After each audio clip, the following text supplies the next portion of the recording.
Jug அப்பாவையும் கிரிஜாவையும் follow பண்ணிக்கிட்டு வந்து கிரிஜா எந்த அபார்ட்மெண்ட்ல தங்கியிருக்காங்கன்ற லொகேஷனையும் தெரிஞ்சு வச்சுக்கிறான். அப்புறம் வீட்டுக்கு வந்ததுமே ஹரிணி கிட்டையும் மீரா கிட்டையும் ரொம்ப கோவமா அப்பாவுக்கு வேற ஒரு பொம்பளையோட தொடர்பு இருக்குன்னு சொல்ல, அவங்க ரெண்டு பேருமே இதை நம்பாம சும்மா பிராங்க் பண்ணிக்கிட்டு இருக்கான்னு நினைச்சுக்கிட்டு இருக்காங்க.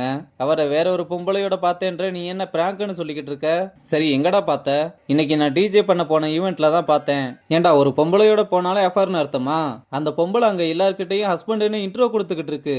எனக்கு அப்படியும் ஒன்றும் புரியாம பின்னாடி ஃபாலோ பண்ணிட்டு போனா அவர் அந்த பொம்பளையோட அபார்ட்மெண்ட்டுக்கு போய்கிட்டு இருக்காரு. இல்ல நீ சொல்றதெல்லாம் நான் நம்ப மாட்டேன். இந்த நம்பிக்கைக்கு பின்னாடி தான் அந்த ஆள் ஒளிஞ்சுக்கிட்டு இருக்கான். ஃபர்ஸ்ட் அம்மா கிட்ட சொல்லி அந்த ஆளை வீட்டை விட்டு வெளியே துரத்தணும். இல்ல வேணாம், இது அம்மாவால தாங்க முடியாது. நம்ம உண்மை என்னன்னு தெரிஞ்சுக்கிட்டு அதுக்கப்புறம் அம்மா கிட்ட பேசலாம்னு சொல்றா. அப்ப அம்மாவும் ஜெயஸ்ரீ கூட வந்து இவளை பார்லருக்கு கூட்டிட்டு போனா எதுவுமே பண்ணாம வந்திருக்கா, நீயாவது அவகிட்ட சொல்லுடின்னு சொல்லும்போது மீரா அழுதுகிட்டு இருக்கிறத பார்த்து வேமா போய் என்னாச்சுன்னு கேட்டா அவ எதுவுமே சொல்லாம அங்க இருந்து கிளம்புறா. ஹரிணியும் அஸ்வின் கூட சண்டைன்னு சமாளிக்கிறா. சரி நான் போய் சமையல் வேலையை பாக்குறேன்னு சொல்லிட்டு அம்மாவும் கிளம்புறாங்க. ஜெயஸ்ரீ நம்ம பசங்களை பார்த்து யார் மூஞ்சுமே சரியில்லையே என்னாச்சுன்னு கேக்குறா. அப்புறம் ரூமுக்குள்ள கூட்டிட்டு போய் அவகிட்டையும் நடந்த எல்லா விஷயத்தையுமே சொல்றாங்க. இந்த ஆம்பளைங்களே இப்படிதான் இருப்பாங்களா? நம்ம அம்மா வர எவ்வளவு நம்பினாங்க. அம்மா கிட்ட சொல்லலாம்னா இவ வேணாம்னு சொல்றா. அவ சொல்றதும் சரிதான், இப்போதைக்கு எதுவும் சொல்ல வேணாம்னு சொல்றா. அப்புறம் சாப்பிடும்போது பசங்க எல்லாருமே டல்லா உட்கார்ந்து இருக்கதை பார்த்து ஏன் எல்லாரும் டல்லா உட்கார்ந்துருக்கீங்க? உங்களுக்குள்ள எதுவும் சண்டை போட்டுக்கிட்டீங்களா? இன்னும் சின்ன பிள்ளை மாதிரி சண்டை போட்டுக்கிட்டு இருந்தா எப்படி? அதெல்லாம் ஒண்ணும் இல்லம்மா, நீ சாப்பிடு. அப்பா வரட்டும்டா, நான் சாப்பிட்டுக்கிறேன். அவர் எங்கேயாவது சுத்திட்டு வருவாரு, அது வரை நீ இப்படிதான் உட்காந்துருப்பியா? ஏன்டா வேலை விஷயமா தானே போயிருக்காரு, வீட்டுக்கு வந்து தான் சாப்பிடுவாரு, நான் அப்ப சாப்பிட்டுக்கிறேன். ஃபர்ஸ்ட் நீ உன்னை பத்தி கேர் பண்ணுமா, சாப்பிடு. நீ இப்படி இருக்கிறதுனாலதான் உன்னை ஏமாத்திக்கிட்டு இருக்காரு. என்ன ஏமாத்துறாரா? என்ன சொல்லிக்கிட்டு இருக்கான் இவன்? டேய் உன் டென்ஷனை எதுக்கு அம்மா மேல காமிச்சுக்கிட்டு இருக்க? அதெல்லாம் ஒண்ணும் இல்லம்மா, லேட்டா வரதுனால அப்படி சொல்லிக்கிட்டு இருக்கான். நமக்காக தானே அவர் அவ்வளவு கஷ்டப்பட்டு உழைச்சுக்கிட்டு இருக்காரு.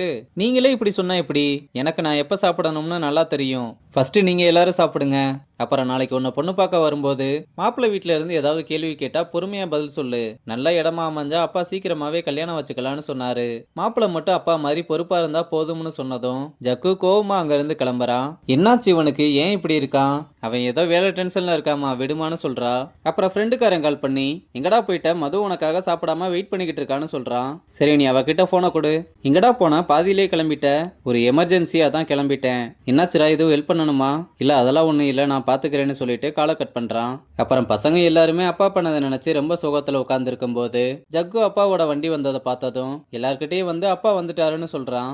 அப்ப அப்பாவும் சாப்பிட உட்கார, என்னங்க பிச்சு பிச்சு போட்டு சாப்பிட்டுக்கிட்டு இருக்கீங்க, நல்லா சாப்பிடுங்கன்னு சொன்னா லேட் ஆயிடுச்சுல அதான் பசி இல்லைன்னு சொல்றாரு. அப்ப பசங்க எல்லாருமே வந்ததும் எல்லாருமே சாப்பிட்டீங்களான்னு கேட்க, நாங்க எல்லாம் சாப்பிட்டோம், அம்மா தான் நீங்க வராம சாப்பிடல. எங்க நான் சொன்னாலும் கேட்க மாட்றா. சரி எங்க போயிட்டு வர்றீங்க? அதான் மீட்டிங் இருக்குன்னு சொன்னேன்ல. பிசினஸ் மீட்டிங்கா இல்ல பர்சனல் மீட்டிங்கா?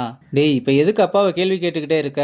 ஒழுங்கா எந்திரிச்சு போடான்னு அம்மா சொல்ல, இந்த பக்கத்துல இருந்து ஜெயஸ்ரீ மீட்டிங் போன இடத்துல சாப்பிடலையான்னு கேக்குறா. இல்ல அங்க டீ மட்டும் தான் சாப்பிட்டேன்னு சொல்றாரு. உங்களுக்கு வெளி சாப்பாடு பிடிக்காதுன்னு எனக்கு தெரியுங்க. இல்லம்மா அவர் வெளியே சாப்பிட்டுக்கிட்டு தான் இருக்காரு, பாவம் உனக்கு தான் தெரியல. இப்ப எதுக்கு எல்லாம் இப்படி பேசிக்கிட்டு இருக்கீங்க? அவர் நமக்காக தானே இவ்வளவு தூரம் கஷ்டப்பட்டு வேலை பார்த்துக்கிட்டு இருக்காரு. வேலை ஒரு பக்கம் இருக்கட்டும், ஓ ஞாபகமா அப்பாவுக்கு இருக்கணும்ல. ஏன் உங்க அம்மாவை நான் மறந்துட்டேன்னு சொல்றியா? அம்மாவையும் ஞாபகம் வச்சுக்கோங்கன்னு தான் சொல்றேன். இல்லப்பா அம்மா நாங்க எவ்வளவு சொன்னாலும் சாப்பிட மாட்டாங்க, அதனாலதான்ப்பா எல்லாருமே கேக்குறாங்க. சரி இப்ப நான் என்ன பண்ணணும்? இனிமேல் லேட்டா வராதீங்க, வேலையை முடிச்சீங்கன்னா நேரா வீட்டுக்கு வாங்கன்னு சொன்னதும் அப்பா கோவமா தட்டை தட்டி விட்டு நான் எங்க போகணும் எப்போ வரணும்னு எனக்கு யாரும் சொல்ல தேவையில்லைன்னு கையை கழுவிட்டு போறாரு. இதனால அம்மா ரொம்பவே கஷ்டப்படுறாங்க. அப்புறம் அப்பா சரியா சாப்பிடாம போனதுனால அவருக்கு அம்மா பால் எடுத்துட்டு வந்து கொடுக்க, ஜக்கு ஏன் இப்படி பேசிக்கிட்டு இருக்கான், என்னாச்சு அவனுக்கு? அவன் வந்ததுல இருந்தே அப்படிதாங்க நடந்துகிட்டு இருக்கான். என்ன வளர்ந்துட்டோன்ற திமிரா? எங்க வளர்ந்துட்டான், அவனே சின்ன பையன். ஏதாவது ஃப்ரெண்ட்ஸோட பிரச்சனையா இருக்கும், நீங்க எதுவும் நினைக்காதீங்க, நான் பாத்துக்கிறேன்னு சொல்றாங்க. நாளைக்கு மாப்பிள்ளை வீடு வர்றதுக்கு எல்லா ஏற்பாடும் பண்ணியாச்சா? இன்னும் ஒரு சில பொருள் மட்டும்தான் வாங்க வேண்டியது இருக்கு. நாளைக்கு அவங்க வரும்போது இந்த மாதிரி எல்லாம் பேசிக்கிட்டு இருக்க வேணாம்னு சொல்லு. அம்மாவும் அவன் அப்படியெல்லாம் நடந்துக்க மாட்டான், நான் பாத்துக்கிறேன்னு சொல்லிட்டு போறதோட இந்த எபிசோட முடிச்சிருக்காங்க.